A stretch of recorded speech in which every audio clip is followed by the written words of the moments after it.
저희가 얼마 전에 함께 올린 호구 시술 티어리스트에서 많은 분들이 좀 댓글을 달아주셔서 또 댓글 읽는 재미가 쏠쏠하잖아요. 그렇죠. 네. 근데 댓글 중에 종류를 보면 또 거기 없는 것 중에서 궁금한 거를 많이들 여쭤보시더라고요. 네. 그 중에서 또 많이들 여쭤보시는 게 젠서티는 어떤가요? 그것도 설명해주면 감사하겠습니다 라고 여쭤보셨어요. 우리가 거기 표에 넣었던 것 중에 써마지가 있었잖아요. 아, 그렇죠. 어떻게 보면 같은 시술인데 이래서 다르다, 이런 부분을 한번 같이 짚고 나가보면 좋을 것 같아요. 그래서 오늘은 시청자분들이 궁금해하실 써마지, 덴서티, 소프웨이브, 이게 좀 뭐 어떻게 다른지 한번 설명해보면 좋을 것 같거든요. 근데 또 유튜브로 잘잘잘잘 말하면은 듣는 시점에서 이해가 되지만 또 까먹잖아요. 맞습니다. 저희가 오늘 직접 적어서 표로 한번 정리를 그러면 한번 해서 잘 보여드리도록 해보죠. 알겠습니다. 알겠습니다. 일단 써마지, 덴서티, 소프웨이브 공통점들이 있죠? 한번 좀 설명해 주실 수 있을까요? 리프팅 레이저다 보니까 예. 리프팅 레이저의 원리는 좀 간단하게 설명을 드리면은 그냥 피부가 있으면은 타겟한 그런 층에다가 에너지를 이렇게 넣고, 그럼 그 에너지가 콜라겐을 변성시키고, 그러면 우리 몸에서는 콜라겐이 변성됐네, 더 많이 만들어야겠다 해가지고 콜라겐 재생성을 좀 유도를 하는, 이제 기본적으로는 약간 이런 원리들을 가지고 있죠, 리프팅 레이저들은. 그 중에서 써마지, 덴서티, 소프웨이브 같은 경우에는 ят은 층을 타겟팅한다는 공통점이 있는 것 같아요. 맞아요. 이 세 가지 시술의 좀 공통점이라면은 피부의 얕은 층을 그렇죠. 좀 타겟을 한다는 점이 어떻게 보면 다른 뭐 울세라, 슈링크 이런 부분이랑 좀 다를 수가 있을 것 같은데,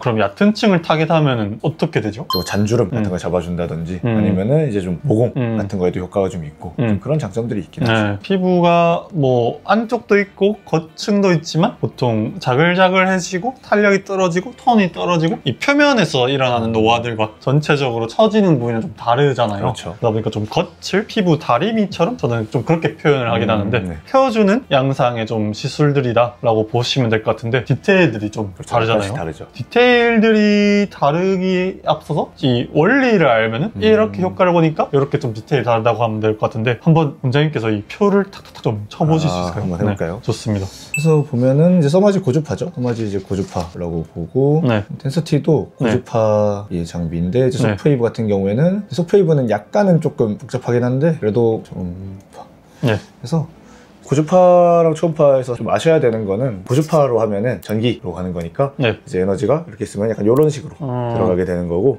이제 소프웨이브는 또도도도도도 이렇게 들어간다. 이 정도 차이가 있는 거예요. 고주파는 아무튼 면으로나 선으로서 전체적으로 좀 열을 올려준 느낌이면, 초음파는 점이나 선처럼 따다닥 그 부분에만 들어간다. 그러니까 원하는 부위에만 따다닥 들어가고, 이제 고주파는 좀 여기를 올리려다 보니까 이제 다른 쪽도 같이 올라가는 열이, 그런 차이가 있는 거예요. 써마지랑 덴서티는 그럼 고주파인데, 제가 듣기로 덴서티는 또 두 가지 층으로 들어간다 원리를 들은 것 같긴 하거든요. 그런 게 있을까요? 덴서티가 이제 고주파 같은 경우에는 이제 단극성, 양극성 이렇게 얘기를 하는데, 어렵다. 이제 조금 더 전문적으로 말하면 단, 모노, 양, 바이, 단극, 모노폴라, 양극, 바이폴라 개념인데, 어쨌거나 써마지, 덴서티 둘 다 모노폴라, 이제 극이 하나라서 이렇게 얼굴 딱 댔었을 때 우리 뒤에 엄청 차가운 금속 패드를 붙이거든요. 여기서 에너지가 나와서 불로 이제 흘러가면서 피부 쪽에 좀 대표주는 건데, 나갈 곳이 필요해요. 바이폴라는 이제 양극, 극 두 개가 이 끝에 있어요. 그래서 딱 되면은 여기서 이렇게 나가거든요. 그래서 이거는 아까 말한 거는 이제 몸까지 가야 되다 보니까 조금 더 피부 깊은 층까지도 타겟을 하고, 이제 바이폴라는 표면에서 이렇게 왔다 갔다 하니까 조금 더 얕은 층을 한다.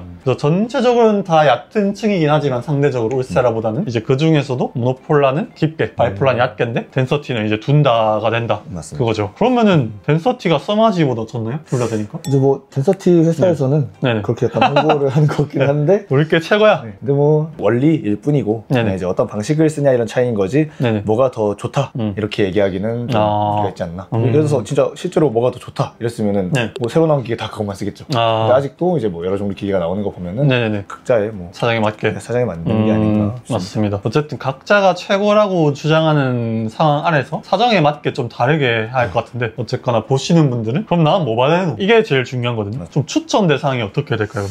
추천 대상은 그런 효과도 있겠을 것이고, 뭐 현실적인 부분, 뭐 연령대도 있고 좀 다양할 것 같아요. 그럼 뭐 이제 가격도 궁금하실 테니까 가격부터 이제 정리 얘기를 드려보면은, 그러면은 이제 써마지는 당연히 뭐 병원들마다 다르고 샷수마다 다르지만, 일단 그럼 샷수를 좀 기본적으로 많이들 하시는 샷수 정도로 생각을 하면은 써마지는 200만 원대는 하는 것 같아요. 비싸다, 그죠? 그쵸. 덴서티는 100만 원 이하. 100만 원 이하. 소프웨이브는 그 사이인 것 같아요. 100에서 200. 이것도 좀 가격대가 있고, 비싸다고 비싸다고 다는 아니지만 그렇죠. 좋은 건 비싸다. 비싼데 안 좋으면 할 이유가 없으니까요. 네. 이제 도태되셨죠. 그래서 일단은 텐서티가 그러다 보니까 가격이 좀 싸다 보니까 유지기간이 좀 떨어져요. 유지기간이 텐서티는 한 번 한 걸로는 한 반년도 안 가는 것 같아요. 여기도 한번 적어주시죠. 한 6개월 정도고 소프웨이브 같은 경우에는 1년 이상 그리고 서머지도 1년 정도. 1년 정도. 이 정도 효과가 있기 때문에 그래서 텐서티는 좀 더 낮은 연령대 한 20대부터도 괜찮을까? 20대에서 40대 그 정도고 소프웨이브나 서머지는 그래도 한 30대에서 50대 정도 추천드릴 만하지 않나 생각을 합니다. 좋습니다. 가격대도 있으니까요. 어쨌거나 그런 뭐 효과와 가격적인 측면, 현실적인 부분을 봤었을 때 텐서티는 조금 더 젊은 연령이 라이트하게 받기에 적합하고 효과도 좋겠지만 서머지와 소프웨이브는 금액대도 있고 효과도 좀 더 오래 가다 보니까 더 높은 연령이 받으면 좋을 것 같다. 60대는 뭐 받을까요? 비슷하게? 60대 저희 어머니 같은 경우에는 한다면은 저는 소프웨이브 될 것 같기는 하네요. 알겠습니다. 서머지도 좋죠. 서머지 좋은데 이제 근데 그거는 딱 나이보다는 피부 타입의 문제인 것 같아요. 그래서 한번 효과적으로 좀 더 얘기를 해보면 사실 뭐 셋 다 좀 타겟팅하는 거는 결국 비슷비슷하니까요. 그래도 소프웨이브가 좀 더 전주름에 더 효과는 있는 것 같아요. 약간 즉각적인 효과가 조금 더 있다, 그렇죠? 받고 나서 바로 좋아졌네 라고 얘기하시는 분들이 꽤 있으니까.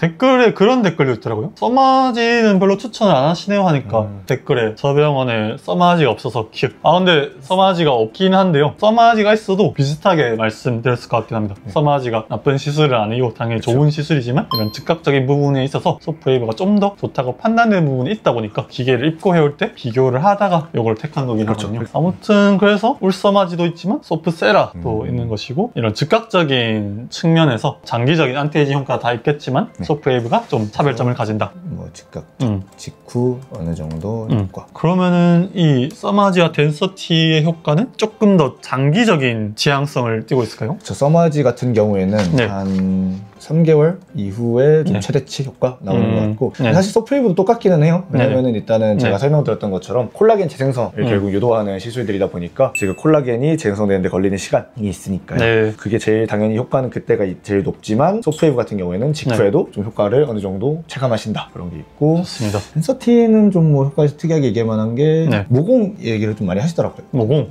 모공에도 텐서티 좀 좋다 해가지고. 근데 뭐 이런 얕은 기층에 들어가는 게 다 모공 쪽에는 있어서 뭐 제조사들이 다 얘기를 한 것 같긴 해요. 맞습니다. 그래서 모공 같은 경우에는 결국 피지샘 같은 것도 얘네가 조금씩 줄여지는 것도 있고 이제 하다 보니까 수축이 돼서 탄력이 올라가니까 줄어드는 효과가 있는 거죠. 피지 분비량이 줄어서 줄기도 하고 탄력 자체를 올려서 줄기도 하고 어쨌거나 효과를 봤었을 때 유지기간은 좀 이런 부분들이 있고 즉각적인 부분에 있어서는 소프웨이브가 좀 좋은 부분이 있고 오래가는 점에 있어서는 서마지가 텐서티보다는 좋다 라고 말씀드릴 수가 있을 것 같습니다. 전반적으로 피부를 좀 다리미처럼 펴주는 그런 역할을 해준다라고 보면 될 것 같고요. 아픈 거! 통증 같은 경우에는 서마지가 제일 아프죠. 일단 그럼 10점 만점에 한번 몇 점 정도인지 한번 볼까요? 저는 서마지가 한 7? 7 정도? 어떻게 생각하세요? 괜찮은 것 같아요. 근데 10점의 기준이 그러면 뭘로 잡을까요? 10을? 10점은 받다가 빡쳐서 포기하는 통증. 너무 아파서. 그럼 약간 10은 좀 이제 뭐 리쥬란이나 스킨보톡스처럼 주사 많이 넣는 그런 걸로 그럼 그 정도 생각해 봤을 때 리쥬란을 10으로 넣죠. 리쥬란을 10으로 하면은 이제 그러면 서마지 저는 7에서 8? 어쨌든 좀 아프다 그죠? 아프죠. 이게 아픈 느낌이 여러 가지가 있는데 좀 뜨겁잖아요, 그죠? 맞죠. 이게 여러분 사실 고가의 시술에도 불구하고 시술 테크닉이 사실 그렇게 필요한 시술은 아니거든요. 어느 정도 익히기만 하면 꼼꼼하게 해주면 문제가 없긴 한데 동명 원장님이 그런 말을 하더라고요. 서마지를 잘하는 방법은 뭐가 특별히 있는 게 아니라 통증과 효과의 그런 밸런싱을 잘하는 술 안에서 선을 타면서 말빨로써 손님을 잘 받을 수 있게 달래준다 라고 하는데 저는 되게 공감이 갔어요. 왜냐면 이게 아프다고 그러면 낮추죠. 그래서 편하게 하시죠. 600샷 끝 해버리면 진짜 피부 관리만도 못할 수가 있잖아요. 그러다 보니까 어느 정도는 그런 점을 견뎌가면서 받아야 되지 않나. 텐서티는 어떻게 생각하세요? 텐서티는 제가 직접 해본 적은 없지만 어쨌거나 이 국산 모노폴라 RF 장비라는 점에서 다른 올리지오나 볼륨어나 비슷할 거라고 좀 생각을 하고 이것도 사실 비슷하죠? 올리면은 엄청 뜨거워질 수 있고 낮추면은 좀 덜 뜨거워질 수 있는데 에너지 강도의 문제기는 하죠. 그래도 평균적으로 받는 선 안에서는 서마지보다는 낮은 것 같긴 해요. 왜냐면 그런 댓글이나 인터넷 여론들을 보면은 아프다라는 여론이 별로 없더라고요. 맞아요. 한 4점 정도? 4점 정도 저는 줄만한 것 같고 소프웨이브 같은 경우에는 저희가 시술 많이 하잖아요. 체감을 상 보면은 근데 참 손님마다 달라요? 네, 맞아요. 어떻게 생각하세요? 되게 손님마다 다르신데 네. 그래도 좀 아파하시는 편인 것 같아요. 오히려 울세라 같은 거는 좀 악명이 너무 높으니까 생각보다 안 아프네요? 뭐 하나도 안 아픈데 이러시는 분들이 있고 하는데 네. 소프웨이브는 좀 통증 잘 참으시는 분들도 불편하네요? 이렇게 얘기를 하시는 것 같아요. 약간 그런 것 같아요. 제가 가진 경험상 소프웨이브가 울세라보다는 조금 다르지만 덜 아프다고 생각해서 울세라랑 비슷합니다, 받을만 합니다 하는데 이제 막상 시술을 해보면 울세라는 통증이 악명이 높으니까 어떡하지 하다가 괜찮은데? 이런 이 느낌이고 정도면 괜찮네 이렇게. 소프웨이브는 괜찮겠지 하다가 뭐야 따가운데? 약간 그런 느낌이랄까? 그래서 저는 한 6, 7점? 맞습니다. 그래서 써마지보다는 그래도 덜 아픈 것 같아가지고 보다 한 6점 정도 줄 수 있을 것 같아요. 좋습니다. 또 받으시는 분들이 어쨌거나 이 기대를 가지지만 또 막상 발걸음을 주저하게 되는 게 혹시나 잘못되지 않을까 하는 그런 게 부작용이 또 중요하죠. 부작용 같은 경우에는 사실은 이제 셋 다 공통적으로 좀 가져갈 수 있는 거는 또 화상 같은 게 있긴 하죠. 그나마 좀 써마지가 좀 옛날에 나와서 그런지 조금 쿨링이 덜 되는 것 같기는 하고 더군다나 얕은 층에 들어가다 보니까 또 주의해야 될 것들이 있겠죠. 그렇죠. 그래서 약간 화상 정도? 경미한? 화상을 입으면 혹시라도 어떻게 되나요? 화상 입으면은 약간 심한 화상을 입는 경우는 여전히 드물고 수포 같은 거 정도 잡히시는 경우가 있는데 사실 뭐 크게 뭐 걱정하실 필요는 없는 것 같고 그냥 감염 안 되는 게 사실 중요하기 때문에 화상 자체보다는 그래서 그냥 바르고 드레싱하고 그 정도만 하면 가라앉긴 합니다. 이 정도는. 그래서 당연히 안 생기겠지만 만에 하나 혹시나 생긴다 해도 그 부위만큼의 약간 붉은 붓기 정도가 생긴다 보면 되고 그 부분은 사실 집에서 보습만 잘해줘도 낫기는 하지만 혹시나 걱정이 되어서 병원에 오시게 되면 훨씬 더 빠르게 깔아앉혀드리는 처치가 가능한 부분이라서 당연히 안 생길 거라고 기대해 주셔도 좋고 만에 하나의 경우에도 큰 문제는 되지 않는다라고 보면 될 것 같아요. 생기시면 또 책임져 드려야죠. 그래서 이런 써마지 덴서티 같은 당극성 고주파들은 이 판때기, 예를 들어서 이렇게 네모 동그랗게 금속판이 있으면 이게 다 밀착이 돼야 이 백의 에너지가 나눠서 잘 들어가는데 밀착이 만약에 반만 되면 그 백의 에너지가 반에 들어가서 상대적으로 200의 에너지가 돼버리거든요. 그때 확 뜨거워지면서 아플 수가 있는데 그런 컨택만 시술자가 잘 신경 써서 꼼꼼히 해주면 괜찮습니다. 그래서 젤도 너무 많이 바르면 안 돼요. 젤도 이제 약간 얇게 좀 펴 바르라야 균일하게 이제 닿기 때문에 맞습니다. 그런 위험이 있고 그리고 또 이제 상담할 때 많이 물어보시잖아요. 볼페임 같은 경우도 써마지만 좀 있는 것 같죠? 써마지만 볼페임을 좀 조심해야 되는 것 같아요. 볼페임. 덴서티나 소프웨이브 같은 경우에는 볼페임이랑은 크게 연관은 없는 것 같고 써마지는 그래도 볼페임이 생길 수는 있어서 살이 너무 없으신 분들한테는 조금 추천드리고 하시다고 하면은 이제 디자인을 잘 해가지고 볼페임이 생길 수 있는 이런 부분들이나 이미 들어가 있는 부분들은 좀 빼고 진행하시는 게 낫지 않나 생각합니다. 맞습니다. 얼추 표가 완성되긴 했는데 한번 요약을 하자면 셋 다 얕은 층에 들어가는 에너지들이다 보니까 뭐 일반적인 경우에 다른 시술과 병행해도 좋고 하나만 고르자면은 피부가 좀 얇고 힘이 없는 분들이 받으면 좋으시고 앞쪽은 고주파, 뒤쪽은 초음파지만 이런 현실적인 부분을 봤었을 때 좀 추천 대상이 나눠질 수는 있다라고 보면 될 것 같고 사실상 써마지 네임밸류가 제일 크긴 하죠. 그쵸. 그래서 써마지에 받았을 때 큰 효과는 믿고 받는다. 나 유명한 거 받았다. 그런 느낌일 것 같아요.